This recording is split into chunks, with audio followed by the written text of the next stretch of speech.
गोस्वामी जी महाराज भारतवर्ष के दो महान ऋषियों को प्रयाग की पवित्र धरा में मिलन कराते हैं।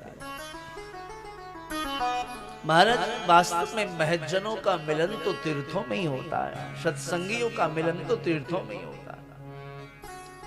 जो मदिरा पीने वाले होते हैं उनका मिलन मदिरालय में होता है। लेकिन यदि भक्त चाहे कि हमें भक्त से मिलन हो तो उसके लिए तीर्थाटन करना पड़ेगा। ज्ञान जीवन में तीन कार्य को करने से मिलते हैं। तीन कार्य करने से ज्ञान की प्राप्ति होती है। ज्ञान प्राप्त करने के तीन उपाय बताए शास्त्रों ने, महज्जनों ने, महत्पुरुषों ने। सबसे पहला है भ्रमण। वर्ष में एक बार किसी न किसी तीर्थ में हम भ्रमण करें, तीर्थाटन करें, भ्रमण करें। ज्ञान को प्राप्त करने की पहली सीढ़ी भ्रमण। वह भ्रमण सात्विक हो, पिकनिक की दृष्टि से नहीं, सात्विक भ्रमण हो।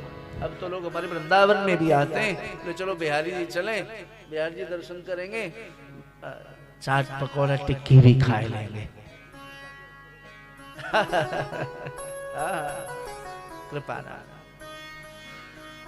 सात्विक दृष्टि से जब भी तीर्थ में जाएं तो सिर्फ भ्रमण की दृष्टि से नहीं, ज्ञानार्जन की दृष्टि से। और किसी भी तीर्थ में जाएं तो वहां जाकर के तीन कार्य आवश्यक है। सबसे पहला, तीर्थ में जो भी देव नदी हो, तीर्थ के देव नदी में स्नान करें। स्नान करने की अवस्था नहीं है तो आचमन करें, प्रणाम करें उस देव नदी को। दूसरा, स्नान के पश्चात दानम दुर्गति नाशनम, जो भी वहां पर विराजमान है कुछ न कुछ जो भी हमारी क्षमता है, श्रद्धया देयम, अश्रद्धया देयम, प्रिया देयम, प्रिया देयम, सर्वतो भावेन देयम, किंतु देयम। दिया वस्तु एक सार है, दिया करे सबको। देने वाले का हाथ ऊपर होता है, लेने वाले का नीचे होता है।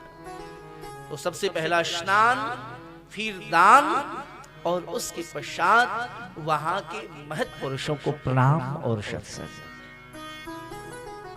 वहां जो भी महत्पुरुष, पता करिए आप जिस तीर्थ में जा रहे हैं तो आप पहले अन्वेषण करिए। अब तो गूगल गुरु हो गए, वहां कौन कौन से भजनानंदी महापुरुष विराजते हैं, कौन से साधक महापुरुष विराजते हैं। महापुरुष का अभिप्राय सिर्फ यह नहीं बहुत बड़ा चेहरा हो गया, 10-20 बाउंसर आगे पीछे चल रहे हैं, बड़ी बड़ी गाड़ियां, नहीं। महत्पुरुष जो होते हैं वो तो साधना में रत होते हैं, आडंबर से मुक्त उनका जीवन होता है। कृपा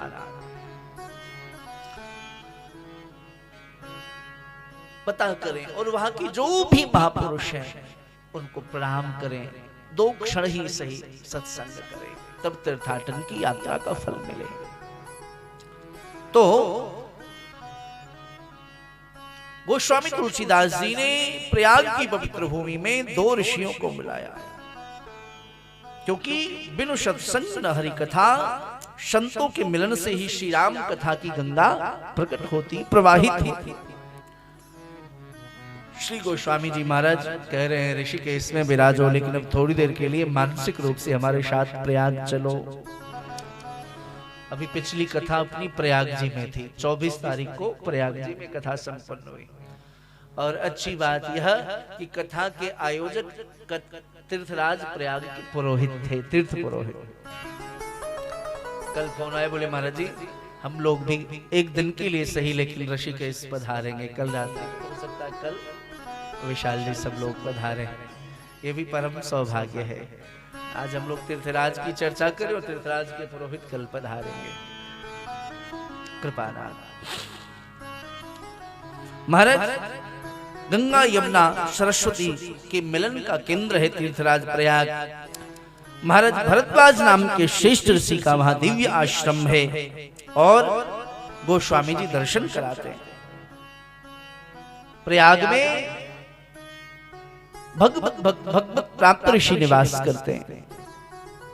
प्रयाग क्षेत्र की घटना का उल्लेख करते गोस्वामी जी कहते हैं, जब सूर्य नारायण माघ मास में मकर राशि में प्रवेश करते हैं, माघ मकर जब रवि गति हुई, तीरथ पति आवई सब कोई।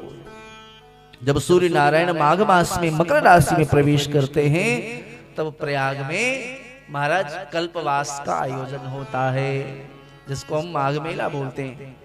जनवरी में, माघ महीने में सारे जगत के जितने भी महापुरुष हैं, साधक जन हैं, वो प्रयाग में कल्पवास के लिए पधारते हैं। और ये कल्पवास जो है, ये कल्पवास भी आज का नहीं, ये समुद्र मंथन से भी पहले का कल्पवास है। समुद्र मंथन तो बाद में हुआ, कुंभ की परंपरा तो बाद में प्रारंभ हुई, वो कुंभ भी बाद में लुप्त हुआ। तो 600 कुछ ईस्वी में राजा हर्षवर्धन ने कुंभ की परंपरा को पुनः प्रारंभ किया। लेकिन यह कल्पवास जो है अनादिकाल से प्रयागराज में चला आ रहा है। 1 मास तक भारतवर्ष के ऋषि मुनि साधु संत गृहस्थी विरक्त बाल वृद्ध नर नारी सब एकत्र होते हैं, कल्पवास करते हैं। महाराज 1 माह तक बैठ करके सत्संगति होती है, आवश्यकता अनुसार महाराज शास्त्रों पर सद चर्चा होती है। जो आवश्यकता होती समय के साथ उसमें संशोधन करते हैं। महाराज इस बार माघ मास में स्नान के पर्व में ऋषि याज्ञवल्क पधारे। और जब माघ मास पूर्ण हुआ, सारे साधु संत वापस जाने लगे, तो ऋषि भरद्वाज ने सभी को सम्मान के साथ विदा किया। लेकिन जैसे ऋषि याज्ञवल्क ने विदा मांगी तो भरद्वाज ऋषि ने आग्रह किया, बोले सरकार सब जाएंगे लेकिन आप कृपा करके यहीं विराजें। सरकार मैं आपको जाने की अनुमति कैसे? ऋषि भरद्वाज ने चरण पकड़ लिए, मैं अभी आपको नहीं जाने दे सकता। आग्रह करके चरण पकड़ लिया ऋषि भरद्वाज ने। ऋषि याज्ञवल्क के भरद्वाज राखे पद टेकी, अति सुंदर आसन पर बिठाया, अति पुनीत आसन बैठा रे, सादर चरण सरोज पखारे। चरण को धुला है, याज्ञवल्क ऋषि के चरणामृत लिया और बहुत विनम्र भाषा में कहा, सरकार कुछ दिन और कृपा करें, मेरे मन को भारी संशय हो गया है।